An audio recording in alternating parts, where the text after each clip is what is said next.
Trauma has been a kind of a universal truth.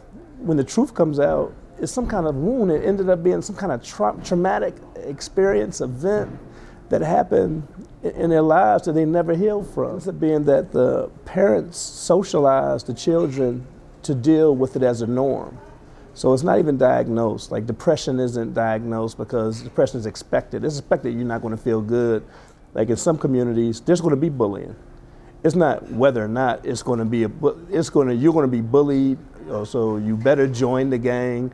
You better be strong enough to fight against it. You better be a sports star or something is the way out. But for the most part, these things are going to happen. So if the parents are high, they're not watching the children, and so the children are vulnerable to all kinds of things. We're seeing now at age 5 to 7, children describing stress. I'm stressed out. And it's hard to think of a 5-year-old as being stressed out. They're conscious of the pain of their parents. Like if you ask a child, like, well, what will make you feel better? They say, well, I want my mother to be happy. I want my family to be together. They want that pain to be released from their parents. So that becomes traumatic for them. And if the teachers don't understand, the teachers will re-traumatize students because they'll put them out.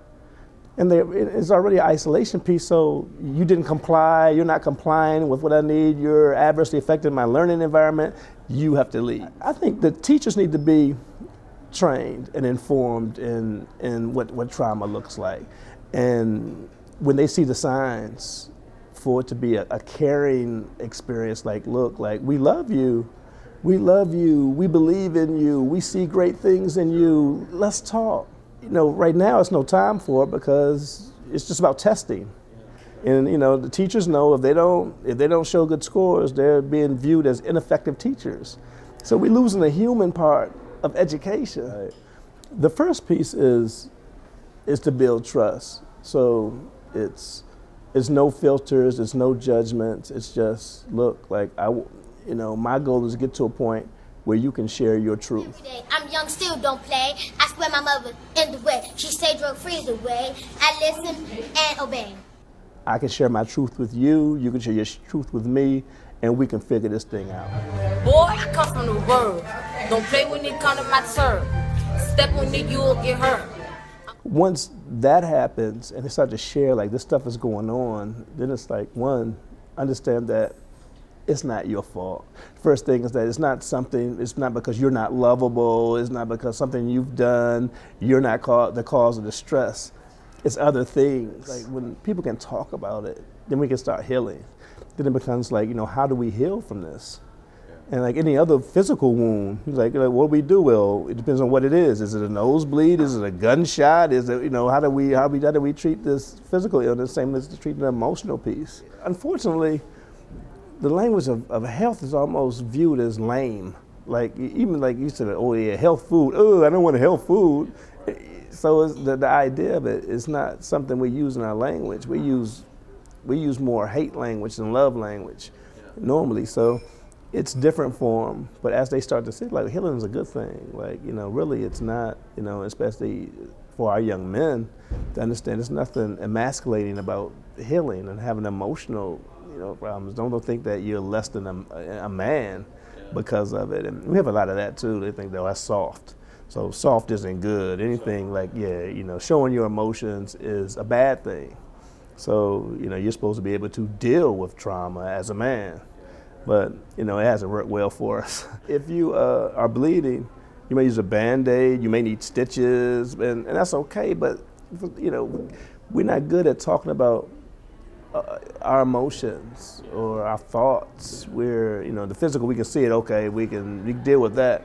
But what we can't see, we have a hard time, talking about it. And a lot of people have bought out. They've opted out of the thought that there's something good for me in the future. Because people will sacrifice the present for a future they believe in.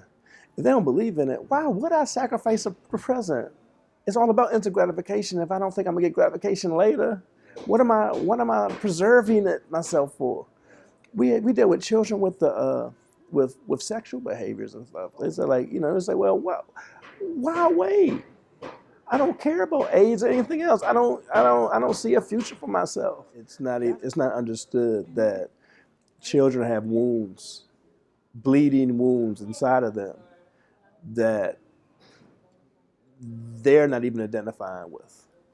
And this is definitely connected to them thriving in education and their social experiences, the future, and what they're going to pass on to their children. We have parents who've passed it on. It's almost like generationally, like they pass on pain as the norm. It's not love, it's pain, because they don't know anything else. Love hurts. Especially in domestic violence, is what love hurts. Some people believe that they're supposed to, that's all they know. They've seen it through generations.